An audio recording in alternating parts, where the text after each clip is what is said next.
Welcome to Book Banter with me, your host, Dianne Burckhardt. I hope you will join me every Wednesday as we explore all things to do with, well, books. Let's get on with our show today. Hello, my happy people. Today is June 26th, 2024. And as always, we have got a fantastic show for you. I have to admit, I am so stressed this week. I've been having technical problems like crazy. Unfortunately, my computer that I use for everything is a 2015 model, and it seems like everything I'm trying to do anymore, it's no longer compatible with the applications that I need to use to do the things that I want to do. So we're going to be working on getting some money together to buy a new computer so that I can keep bringing you fantastic content. If you would like to help us with the efforts to upgrade all of our systems here, you can do that by going to burckhartbooks.com and just buying a copy of Book Banter magazine. It's only $2.99. You get a download copy to keep for yourself, or you can just read it online. Either way, that money is going to go help us to improve our programs and our computer equipment. If you're enjoying this podcast, you can help us keep going just by buying one issue of the magazine. But that's enough blather for the moment. Let's bring on our guest today. This guest is somebody that I was so excited to get to speak with. We have so much in common. Not only do we have mutual friends, and we have both come from about the same area of Kansas, but we're both trained in law enforcement. We love the old noir detective movies, and we both write historical fiction westerns. So let's not waste any more time. Please welcome to Book Banter with Dianne Burckhardt, J.R. Sanders. Please tell our listeners who you are and what you do. I'm J.R. Sanders, and I write the Nate Ross series of detective novels. They're hard-boiled novels set in 1930s Los Angeles. My main character, Nate Ross, is a former LA deputy sheriff who more or less lives under the shadow of his father. His father was also a deputy sheriff before him, and Nate grew up idolizing him, thinking that he was like the heroes in the radio programs that he listened to. Only when he was on the department himself, he came to find out that his father was not only corrupt, but he was probably the crookedest cop in town. Nate, on the other hand, was an honest guy and actually ended up blackballed from the department, driven out of a job because he testified against a group of corrupt police officers. And so now he works as a private investigator, and though he tries to steer clear of Hollywood because he's got no use for the Hollywood scene and the movie business, he seems to, time and time again, end up stuck in Hollywood. You know, I've really been looking forward to this interview because we actually have a lot in common. It's like, first of all, we have a mutual friend in Mark L. Redmond. Oh, yeah. And we're both Kansans. Yeah, absolutely.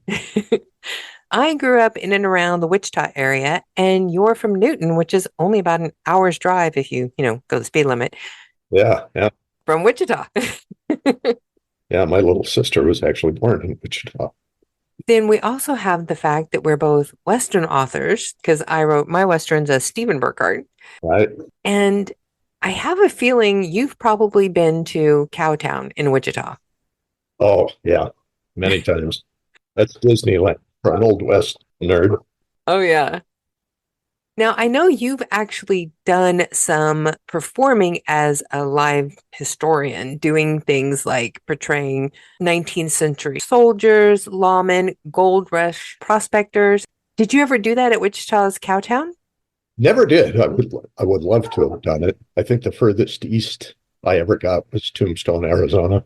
Oh, wow. That would be fun. Yeah. So what did you portray in Tombstone? Oh, I belonged to one of those gunfighter groups at the time, and we actually performed in the OK Corral on I think at the time it was the 110th anniversary of the famous gunfight. And I don't even recall, I think I was one of the McClary brothers, so I didn't live to the end of the performance, but it was a lot of fun. Now, do you actually have any connection to any of the actual Old West outlaws or anyone? Not that I know of. I've done a lot of family history, and I have a couple of very distant cousins on my mom's side who rode with Quantrell during the Civil War, Oh, wow. which was, of course, the same band of guys that produced Jesse and Frank James and the Younger Hmm. Brothers. And so that's probably as connected as I am by blood because of being born in Kansas. My dad was an Old West aficionado. Hmm. Grew up going to places like Abilene and Wichita, Cowtown, and the Dalton brothers hideout and hearing stories. And then, of course, I'm one of those guys of a certain age who grew up with Western TV shows on Hmm. every channel every night and John Wayne movies. And it's just something that's always been with me. One of the things that I always became really fascinated with, one of my aunts did some genealogy research and found out, I don't know, I can't remember if it's my great great or great great great grandmother was the aunt to Frank and Jesse James. Oh, It's like, so that was one of those things that I was always fascinated with. And I think was part of the reason why I got into reading more Westerns was because I used to read a lot of stuff about Frank and Jesse James. that's pretty neat. Whenever I was reading one of your books that you sent me, The Dead Bang Fall, Yes, I kept picturing all of these old black and white movies that I grew up watching, like The Thin Man with Myrna Loy and William Powell, right. and just all of the old noir kind of gumshoe movies.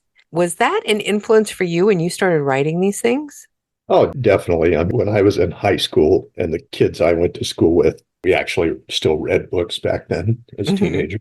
Kids I went to school with were reading, Jonathan Livingston Seagull and Hmm. early Stephen King stuff. And I was reading Dashiell Hammett and Raymond Chandler and just fascinated with that whole period and that whole noir setting and the hard-boiled private eye.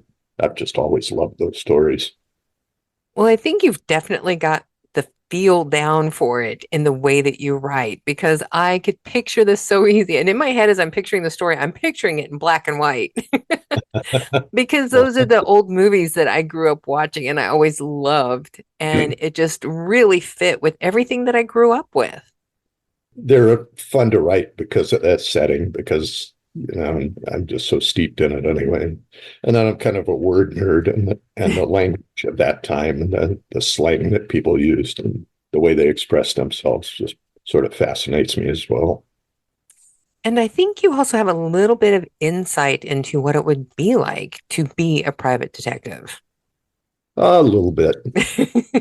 How long did you actually do that? I worked for private investigation firms for a couple of, I guess, 3 years total.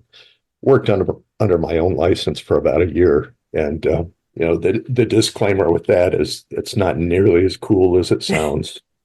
I never had a single car chase or shootout or fist fight.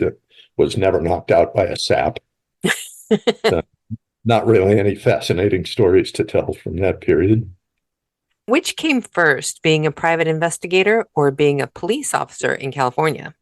Being a private investigator, So, how did you transition into being a police officer? actually, the PI stuff was kind of what I was doing when I was waiting to be old enough to apply to be a police officer, and I thought it would be good experience, and it was. How did you transition from PI to police officer to writing Western crime novels? Oh, that was a long, slow process. I don't know. Writing was something I've always done. Hmm. Uh, I wrote probably like a lot of writers. I did my first book when I was, I think, 7 years old. Yeah. And it was this sad little thing done, hand illustrated, handwritten on cardstock and bound together with white first aid tape. And it was just this little story about my sister's family. I had an older sister who was married at the time and had a couple of kids, and we were very close to them. And so this was my subject matter. And the book was, just as bad as you would imagine. I actually still have it, I think, in a footlocker in the garage. But Oh, that's cool. Simon and Schuster never came knocking. But anyway, so it's just something I've always done, and I actually wanted to do it as a younger man. but was convinced at the time, like a lot of guys my age, that no, the smart thing to do, get a good, solid, steady job with benefits and retirement and all that sort of thing. So I went that route and sort of put the writing thing aside. And to be honest, when I was younger, I don't think I really had the confidence to try and do it as a profession. Mm-hmm. It took me some time to reach that point. Well, and it's a tough thing to break into. It is. It is. Yeah, it's very tough, and it's tough to maintain. Mm-hmm. Now, a lot of authors, whenever they do try to finally, get the courage up and start writing that first book, a lot of people, especially nowadays, will write to market instead of really writing what they want. They'll find out what's hot and selling, and they'll write something for that. Right. I would guess that's not what you did because if anybody who is in the business knows Western novels are not one of the top selling genres. Very true. They're probably one of the fun things to write, but they're not the big market. No, no, not at all. So what Yeah, made you go with that? as you say, I don't think I'm capable of writing something that doesn't really interest me, that Mm-hmm. doesn't really grab me. That's not the kind of thing I would want to read myself. So, yeah, I've just always written the things that really fascinate me and the things that motivate me. My hope is that if it's interesting enough to me, it's going to be interesting to not the world probably, but somebody out there is going to pick it up and read it and go, wow, I can relate to this. This is good. Well, now you've done more writing than just your books. You've done articles for Law and Order and Wild West magazine, and Mhm. you've also written for television. Yeah, nothing really impressive there either. Just a couple of local PR spots when I was still a police officer. I did a couple of public service things for local broadcast. And it was fun. It was a good experience. I don't know. I can't imagine doing that full time, but I enjoyed it. So now, what was the documentary series Dangerous Missions? That was just a thing that I did with some friends of mine. It was an A&E series where they focused on different facets of law enforcement. And the episode I did was on U.S. Fish and Game Service. And that's probably not the official name of the agency, but the Fish and Game guys. It was on the history of that department. And basically, we just portrayed the agents in various scenarios that were in the documentary. And so I played at one point, I think, the first fish and game agent killed in the line of duty back in the teens or 1920s. And then we did a couple of more modern reenactments of actual cases. That sounds like fun. It was fun. It was fun. Again, not something I'd want to do for a living. I'm definitely not an actor, but it was just background stuff with narration over it. We had no lines or anything like that to memorize. Yeah, but I think it'd just be fun to do the whole thing. Oh, it was a kick. Your books have not only won awards, but they've also been used in educational programs. Yeah, I did a children's book. Actually, the only Western fiction I've written so far was a children's book that I did about 15 years ago now, close to 15 years. And we have something in common there too, because you did a book dealing with the orphan trains. Mm-hmm. And that was part of the story with this children's book that I did too. It's about an orphan boy in New York who comes west on an orphan train and ends up with just a terrible family, people who only want him for free farm labor. Yeah, that And happened a so, lot. yeah, so he runs away and he falls in with a cattle company going north up the Chisholm Trail. And is that when The Littlest Strangler?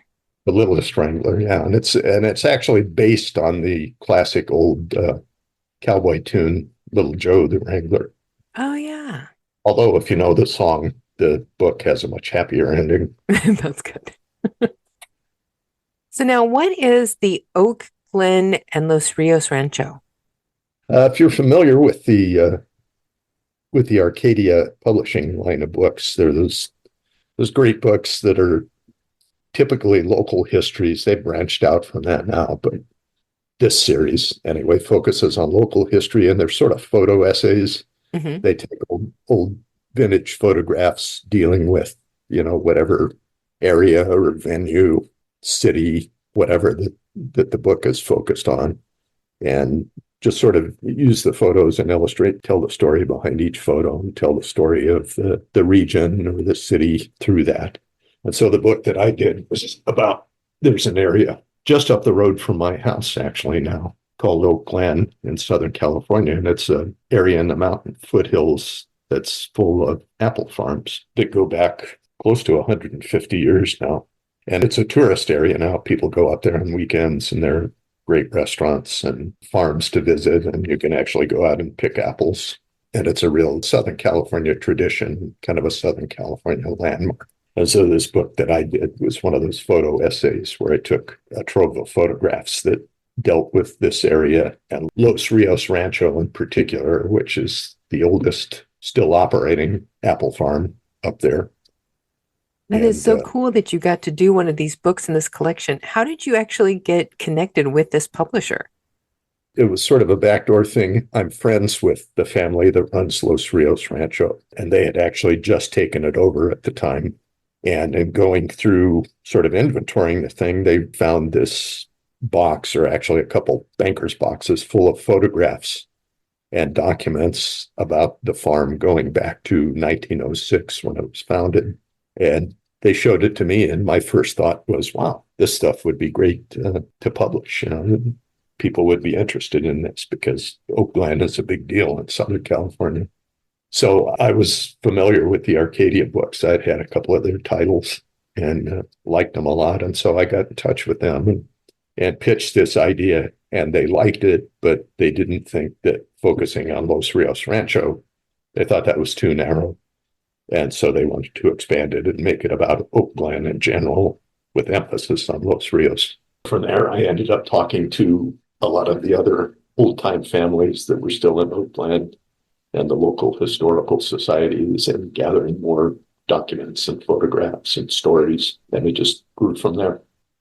I always loved those books in that collection because I worked for a big name bookstore chain for years while I was going to college. And I always loved those local books about Wichita and Newton and everything around our area, because you would learn so much about where you live that you have no idea about some of this history. They're great. I still rely on those books a lot for research because there's just photographs in them that you would never find anywhere else. Oh, yeah. I think they're fantastic. And that is so cool that you got to do one of those. Oh, yeah. That was actually the first book that I published. Really? Yeah, that was my first entry into. I had done magazine stuff before then, but that was my first published book. That's a nice start. It was. What is the last book that you published? The last book would be the Bring the Night, which is the third book in the Nate Ross series, and it was just out last April. And you have another book coming up this summer. I do, in August, the fourth Nate Ross book, which is called A Killing Way. And what's going to happen in this one? In A Killing Way, Nate sort of returns to the cowboy world that he started off in with the first Nate Ross novel, Stardust Trail, where he was dealing with bee cowboys in this Old West actual case that had happened 40 years earlier. In the new book, A Killing Way, Nate's client is the retired, well, at the time, the story takes place in 1939, retired silent film star William S. Hart, who had a ranch up in Newhall, California, which is still there. It's a county park now. But William S. Hart is in possession in the story of the last painting ever done by Charlie Russell, the famous cowboy. Mm-hmm. And the painting is stolen from his house. And so he hires Nate to recover it. And it's a complicated case because he knows who stole it, but the man who stole it is dead. And so it's not a matter of bringing the crook to justice, but finding the painting. Whenever you come up with an idea, how long does it typically take you to go from concept to published work? Oh, forever. Well, typically the books are spaced a year apart, so that's the time frame that I have to work within. But it's a tricky process because I'm not a plotter at all. I'm Hmm. what we call in book publishing a pantser. I don't develop any detailed outlines or anything like that. I'll do a general outline for a book, which of course always changes along the way. Yeah. But I've tried plotting in detail, and it's just not my skill set. So I'm writing this type of book, particularly crime novels with sort of a mystery element. I'm generally as surprised as anyone when I, get toward the end and find out who done it. Hmm. With Stardust Trail, for instance, I think I was probably 95% finished with the book before I knew who the murderer was. I love that. With the last book, or actually with Dead Bank Fall, the one you're reading, Hmm. starts, of course, also with a murder. I knew who had done the murder in that case, but I didn't know why until I was nearly done with the book. Now, do you have certain actors in your head whenever you're building these characters? Not really in particular, although real life actors do show up here and there in the books. That's part of the fun for me of writing stuff set in Los Angeles and in Hollywood, especially historic Hollywood, is I'm able to drop in some of these people as characters who actually existed and actually lived at that time. That's just one of the aspects that I enjoy about writing this series. But no, I wouldn't say that I have particular actors in mind. I have pictures in my head now of Nate and Dusty and kind of what they look like and how they, speech patterns and that sort of thing. But not really connected any real life person. I haven't checked on your sales site. Do you have any of these in audiobook? Not yet, although my publisher, Level Best Books, is working on that. They're contracted with an audiobook publisher, and they're slowly going through their catalog and hoping to, within the near future, have them as audiobooks. I think these kinds of books are so good as audiobooks because there's so much back and forth and action to it. I think Mhm. it just works so well with that, that it just Yeah, kind of helps build the story. I agree. Yeah, there's just a little something extra, Hmm. especially if you have a really top-notch narrator that Yeah, can bring the book to life. there are some good ones out there. Yeah, yeah. I'm always curious whenever somebody moves so far away from where they were born, what is Mhm. it that took you from Kansas to California? I was dragged out here kicking and screaming when I was about 7 years old. Again, my father worked in aerospace, Hmm. uh, and this was the height of the space program. And so that was a lot like being a military brat because he would work for one company and their contract would run out and there would be layoffs and he would end up with another company or the company he worked for may transfer him across the country. And so I think I was 30 years old before I lived in the same house longer than 5 or 6 years. Yeah, Um, I know a lot of people that their parents were in the aerospace industry and it was constantly an upheaval. yeah, yeah, there was a lot of flux, and in some ways it was great though because I got to see a lot of places that I never would have seen as a youngster, and I don't really regret it. But we ended up in California back in the early 70s, and then I've just never been able to escape. What do you do for fun when you're not writing? Read mostly. Hmm. Yeah, I don't really have a lot of hobbies anymore. My wife and I do a little bit of hiking. We like to travel when we can. So, who is your go-to author? Currently, Michael Connolly. I'm working my way through the series of Bosch books and the Mickey Haller, the Lincoln Lawyer books. And yeah, he's just, for my money, the best writer going in this field. I do like the Lincoln Lawyer ones. Those are really good. Yeah, and the TV show that they've done, I think, is excellent. They've really done a great job with it. Oh yeah. My husband and I watch that. We're like waiting for the next next season to hurry up.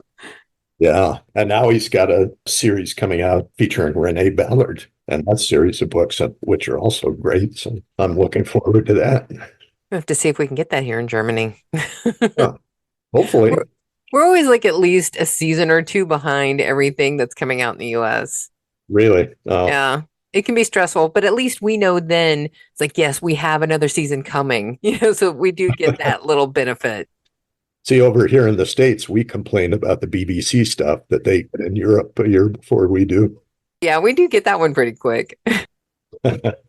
Now, this is the point of the show where we like to do 5 quick questions that never turn out to be quick, but one of Uh-oh. these days we hold out hope that it will happen. Okay. Are you ready? I'm as ready as I am going to be, I guess. Sure. Question 1. When you were a PI, what was your favorite case that you worked on? Oh, well, again, I didn't do anything very interesting as a PI. It was mostly dusty research in court buildings and Mhm. city halls. And, this was way back before Google Yeah. or any sort of internet. And so, if you wanted to trace somebody or you wanted to find out ownership records of property or something like that, you had to go and pull out these dusty old books in public buildings and pour through them until you were half blind. Hmm.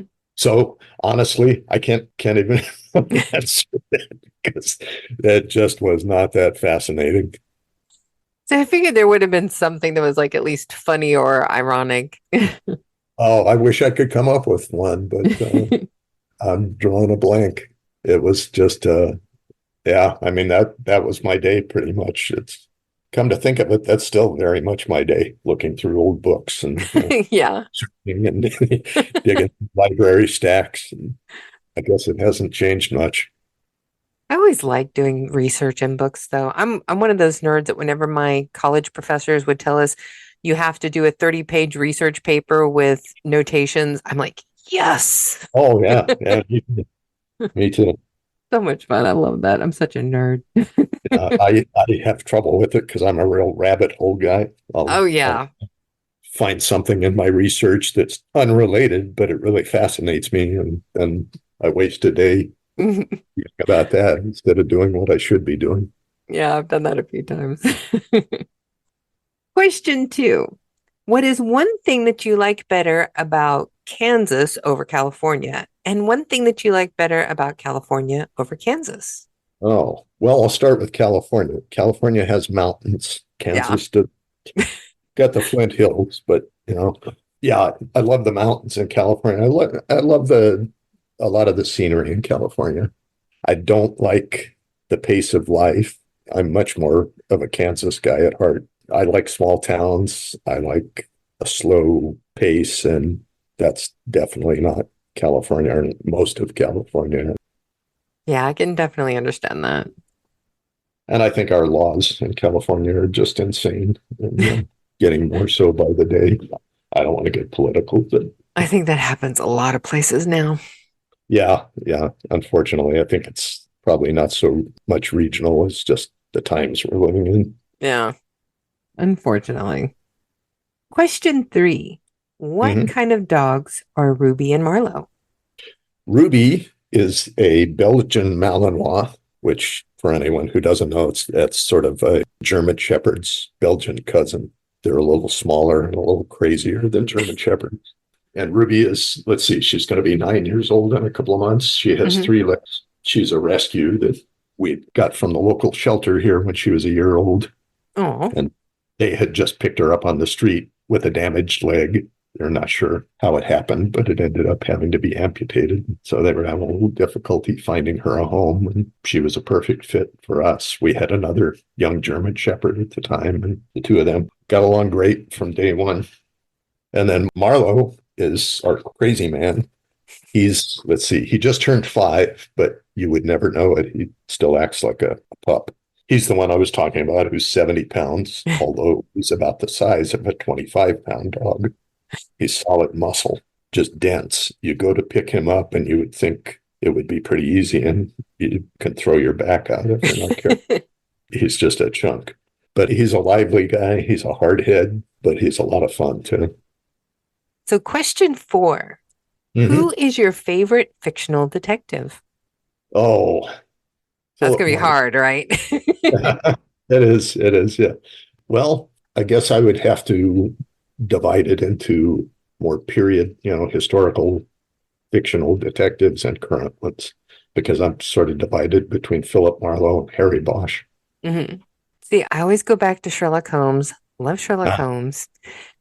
But I also am just absolutely mad for Nick and Nora. oh, yeah. See, Those I were great love books. Nick and Nora Charles. Those Yeah. books are fantastic. Yeah. I wish somebody would do a film or a film series on those books. I loved the William Powell, Myrna Loy movies back in the Hmm. day, but the tone of those was so different than what the books are. Yeah. I wish somebody would do the books the way they were written. I think it would be interesting, and it would be a whole different sort of thing than what's been done before. Oh, yeah. That would be nice. Since you are part of our summer read suggestion authors in our June-July issue of Book Banter magazine, what Mhm. book or author would you recommend for somebody for a summer read? Besides your own, Wow. of course. Your books are a given. Yeah, that goes without saying. Of Uh, course. let's see. Wow. I'm trying to think of stuff that I've just read that would be a good summer read. I actually read a book recently called The Red House Mystery, Hmm. and it's by A. A. Milne. It's a murder mystery, but it's by A. A. Milne, the guy who wrote Winnie the Pooh. Yeah. It was written back in the 20s, I think. And the whole reason I read it was because in his famous essay, The Simple Art of Murder, Raymond Chandler just shreds this book, tears it apart, talks about all the logical inconsistencies in the story and the mystery element and so on. And I had read that essay many times over the years, but I'd never read the book that he was tearing apart. So I picked it up and I just read it last week, and it's actually kind of a cool book. I really enjoyed the story.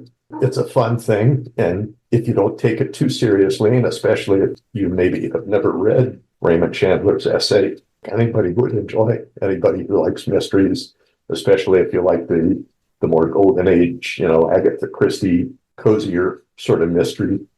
It's a fun read. I am going to have to check that out. I would love to see how the differences between that and his Winnie the Pooh work. Oh, reading this book, it would never dawn on you that, wow, this is the guy who did, the 100-Acre Wood, Christopher Robin. I'm definitely going to have to pick that up. You've already sold one person on your suggested reads. Oh, okay. Oh, good. So now let's remind everybody who you are and what you do. I'm J.R. Sanders, and I currently write the Nate Ross series of detective novels set in 1930s LA. And where can people find you and your books? The books are available Amazon, Barnes & Noble, through independent booksellers. I'm easy to find.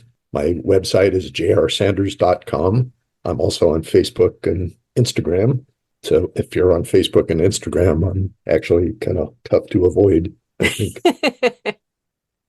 So, well, that is how I found you, was on Facebook. See? And as always, we're going to have all of your information in the description of today's podcast and on our website at burckhartbooks.com. And you are part of the June-July Summer Reads authors that we're featuring in Book Banter magazine. Very cool. Well, I appreciate that. Thank you so much for doing this today. I have been looking forward to this just because we had so much in common besides Western books, being from Kansas, having mutual friends, and I have a degree in forensic criminology, and you were a private eye and a Wow. police officer. Yeah. So I don't think we can get much more in common. I don't think so. No. Thank you so much for this. Yeah, thank you. So there you have it, folks. My fantastic conversation with the incredible J.R. Sanders. Be sure to go check him out in this current issue of Book Banter magazine, which you can find at burckhartbooks.com. And while you're on our website, go to the podcast page where you can find links to all of JR's social media. And it is also listed in the description of today's podcast, so be sure to go check out his work. It's all really good. And I think that's enough for today, folks. I've got so much stuff to do so that I can keep bringing you all the amazing authors who are going to be coming up in the next few weeks. So now you know what time it is, folks. It's time for you all to go forth and be happy.